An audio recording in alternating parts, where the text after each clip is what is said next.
Hello everyone, welcome to my channel. Dahil nga maraming nagtatanong sa atin kung ano ang mangyayari kay Sara Duterte this coming halalan. So, titingnan natin si Sara Duterte this coming halalan. Kung ano mangyayari sa kanya.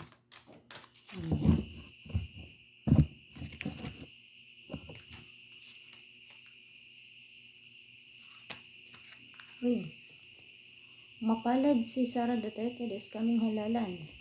Okay? Pupuriin siya ng taong bayan, swerte sa ngayong halalan. So, mapapangaralan siya. So, there is a big possibility na yung gusto niyang makuha na posisyon ay makukuha niya. So, mapalad itong si Sara Duterte ha. He is just like his dad, magdadala lang swerte sa bayan. So, kailangan dun sa mga bagay na gagawin niya is kailangan pagtuunin niyo ng pansin talaga. So, marami ding mag-offer kay Sara Duterte na support kahit na hindi niya hinihingi. Dahil alam ng taong bayan na siya ay mabuting tao din. Si Sara Duterte ay very hardworking person pagdating sa kanyang mga plano sa buhay. O pagdating sa para sa ating bayan. So, baga hindi sila nangungurakot. Yes, di ba, common naman yung nangungurakot like that. Pero, when it comes to his dad, parang gusto nilang ibalik yung dating ng Pilipinas. So, yun yung gusto nilang mangyari kahit na ubus tayo ngayon. So, maraming opportunities si Sara Duterte na tinalikuran para sa ating bayan. So, ang focus niya ay dito sa Pilipinas na maging okay ang lahat. Hindi yung pang sarili lamang niya. Maraming nagtangkang bigyan siya ng opportunities regarding sa mga pera and all. Pero hindi niya tinanggap. Dahil nga, gusto niyang panindigan yung sa sarili niya na she will help Philippines. Ganun, katulad ng kanyang ama. Si Sara Duterte ay malakas o hindi siya weak na klase na tao, which is siya isang klase na babae na kailangan ng ating bansa. So, may capability din si Sara Duterte na maging pangulo. So, may isang tao, hulaan nyo na kung sino ito. Hindi nga naman kayo mahuhula, pero mahuhulaan nyo ito. He is a father figure. Nasa posisyon din siya. So, galit ito kay Sara Duterte. So, pagtatangkaan siya dito. So, o-offeran siya. Actually, eventually o-offeran siya, pero ayaw siya dito, okay? So, magagalit tong taong to sa kanya. So, alam na natin kung sino yan. Dahil si Sara Duterte ay may potential, so, kaya nga, naiinggit sila, nagagalit sila sa kanya. And then, si Sara Duterte din kasi, katulad siya ng kanyang ama na, mapagbigay at mapagmahal.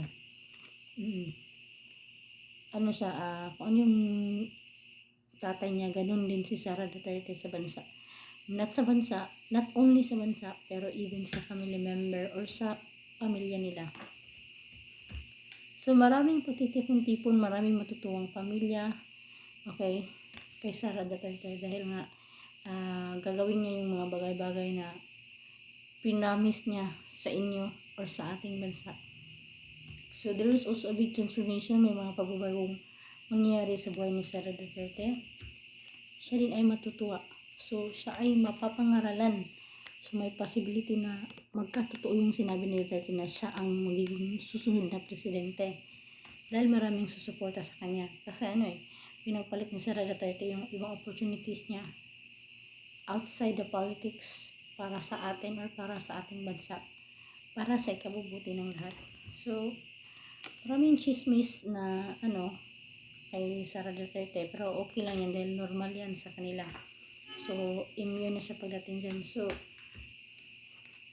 may mga laban si Sara Duterte na fulfill niya. So, kasi si Sara Duterte, she is a very strong, independent woman. So, yung mga nangyayari dito, yung mga issue na nangyayari sa kanya, pansit lang yan sa kanya. So, maraming victory. So, may victory ang mangyayari dito kay Sara Duterte. So, makukuha niya yung gusto niya. So, as what I've said, paulit-ulit, there's a big possibility na mananalo siya dahil malaki ang or marami ang sumusuporta sa kanya. So may kontrata na ano si Sara Duterte ha. So may kontrata si Sara Duterte na ano, papermahan ba or anything like that. So this is a big ano big transformation sa ating bansa or even sa kanya. Dahil ano big possibility na magiging presidente si Sara Duterte ngayong halalan 2025.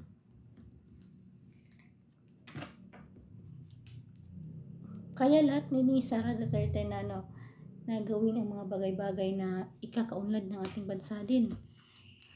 Mapapangaralan din siya dahil nga dito sa kanyang angking galing at saka sa kanyang talino at sa kanyang bravery. Kasi si Sara Duterte kasi pinalaki siya ni Duterte na strong independent woman. So magagawa niya yung mga bagay-bagay na hindi masyadong or hindi usually nagagawa ng isang presidente na babae. So ganoon si Sara Duterte.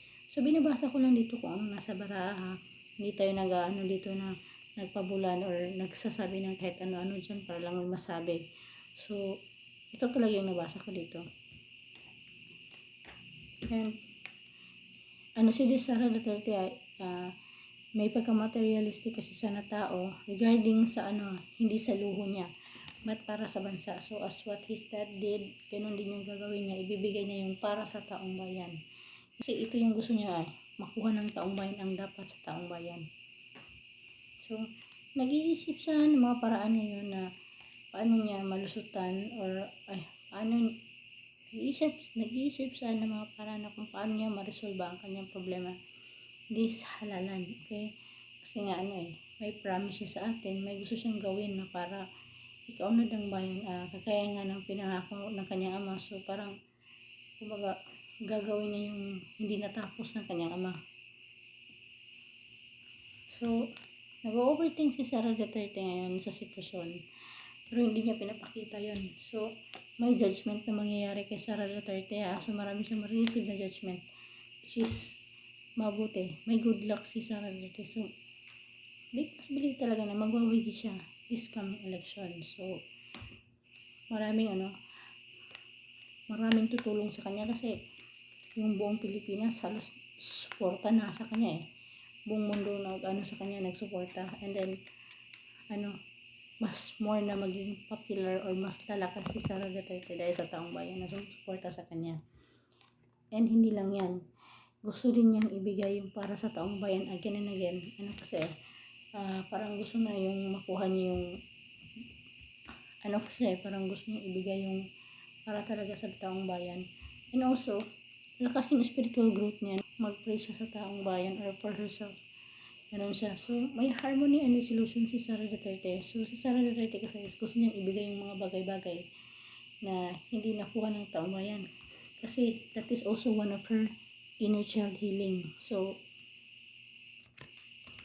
yung parang mga pagkukulang na hindi niya nakita sa bayan dati or na-experience niya, gusto niya ipa-experience sa atin kung ano yung tunay na malasakit at serbisyo. So as what I've said, may courage and bravery si Sara Duterte. So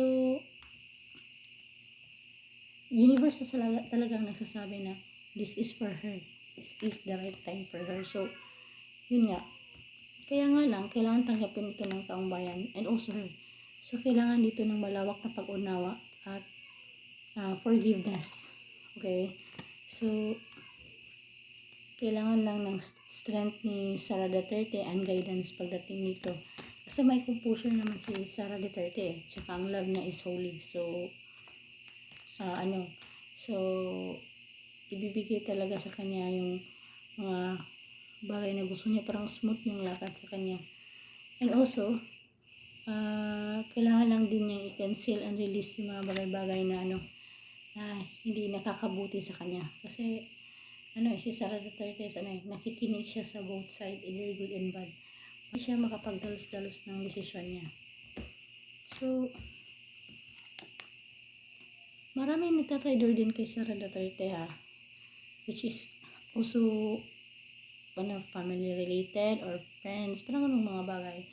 So, lesson learned din yun sa kanya, as for her. Especially sa mga taong pinagkakatiwalaan niya, maraming nagtatraidor din sa kanya. So, yung mga taong nagtraidor sa kanya ay makukulong din ito. Yung mga nangako sa kanya, like, alam niyo yung mga bagay na sinasabi sa kanya dati. So, makukulong yun sila or mahahatulan dahil nga, alam niyo yun, bad karma yun sa kanila. Kasi, may ginawa silang hindi mabuti kay Sara Duterte na which is si Sara is pure yung intention niya.